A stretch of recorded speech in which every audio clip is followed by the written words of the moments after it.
Have you ever watched how people give their offerings in church? How do you think it happened in Jesus' time? Jesus was sitting with his disciples in the temple, watching people bring their offerings. In those days, people took their offerings to the temple court and dropped them into collection boxes. There were many rich people in Jerusalem. They lived in nice houses and wore fancy clothes. They also had plenty to eat. After they paid for their nice houses and fancy clothes and good food, they would take some of the money they had left to the temple for an offering.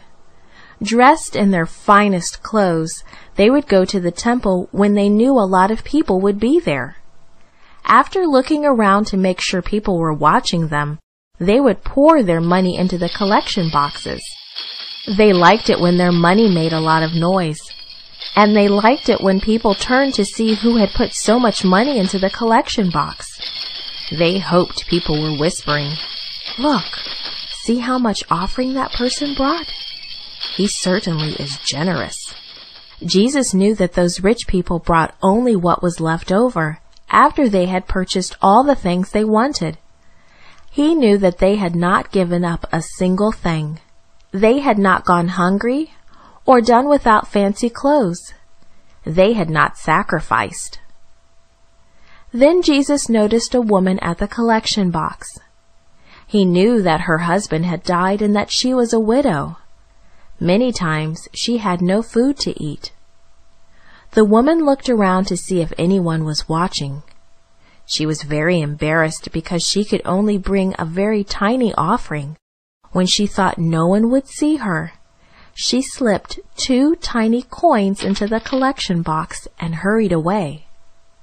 But Jesus had seen her.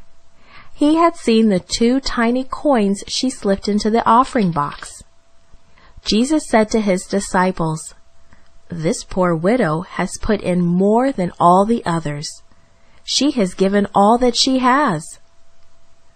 All that she had, all of her money. As the widow heard Jesus' words, tears of joy filled her eyes. She had no money to buy bread for dinner, but she was happy to give an offering to God. Although her offering was tiny, she gave more than all the others because she gave it cheerfully and out of love for God.